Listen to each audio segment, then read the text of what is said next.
अब देखेंगे एंटीबायोसिस और एंटीबायोटिक दोनों एक ही चीज है। जो एंटीबायोटिक है हम ज़्यादातर मेडिकल के क्षेत्र में जैसे चिकित्सा के क्षेत्र में उसको उपयोग करते हैं।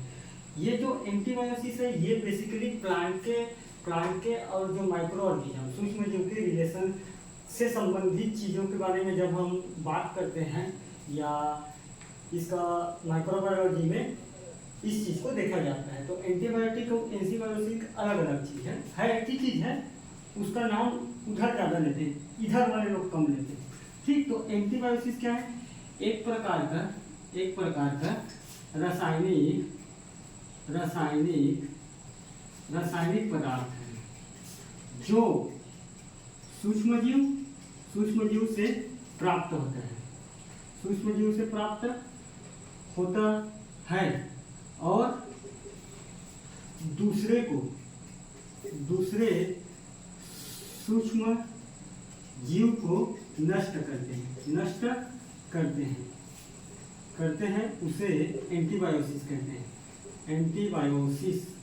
बायोसिस कहते हैं। ठीक, कहते हैं। इसको बोला जाता है प्रतिजैविकता। ठीक है, प्रतिजैविकता।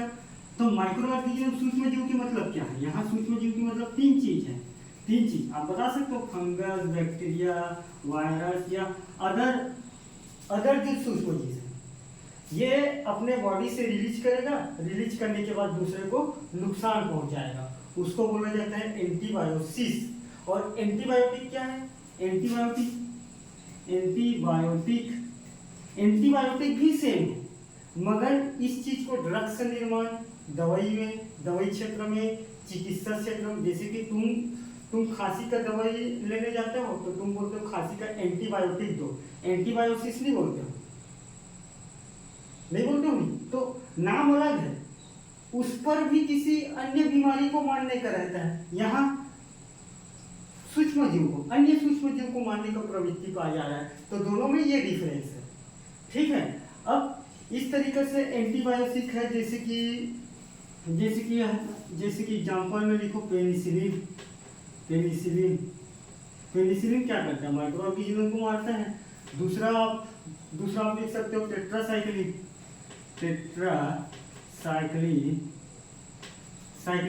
एक आप लिख सकते हो स्ट्रेप्टोमाइसिन। ठीक, स्ट्रेप्टोमाइसिन। तो हमारा एंटीबायोटिक का टॉपिक यही है। एक्चुअल में एंटी मतलब किसी के खिलाफ, एंटी मतलब मैं अगर तोड़ के बताऊं तो किसी के खिलाफ। तो किसका खिलाफ भाई?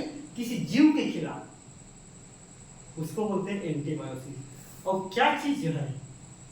पदार्थ है।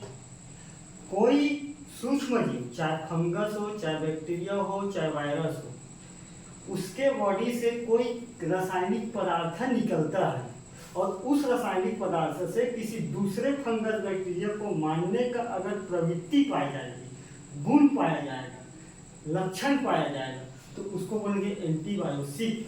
जैसे कि एग्जाम्पल है पेनिसिलिन एक फंगस से प्राप्त है और किसी दूसरे के लिए क्या है? हानिकारक है। अब ये दिमाग ना लगाएं कि एंटीबायोटिक सर वो निकलता है और मरता है उसके अदर मटेरियल, ये दिमाग मत लगाना। एंटीबायोसिस क्या है? हम एक्सट्रैक्ट करते हैं, एक्सट्रैक्ट करने के बाद उसका दवाई बनाते हैं, दवाई या केमिकल बनाते हैं, और उस केमिकल को जब डालेंगे तो दूसरा माइक्रो ऑर्गेनिज्म मरेगा, उसी को बोलते हैं एंटीबायोटिक। अब ये दिमाग मत लगाए सर कि मिट्टी में चाहे किसी भी प्लांट में निकालता है और दूसरा मर जाता है, वो भी होता है डायरेक्टली रूप से, बाकी अधिकतर इनडायरेक्टली रूप से ही इस्तेमाल किया जाता है एंटीबायोटिक का। ठीक है, बात यहाँ तक एकदम क्लियर है, लिख लोगे इसी, कोई दिक्कत, 3 एग्जाम्पल लिख लोगे। ठीक है, तो ठीक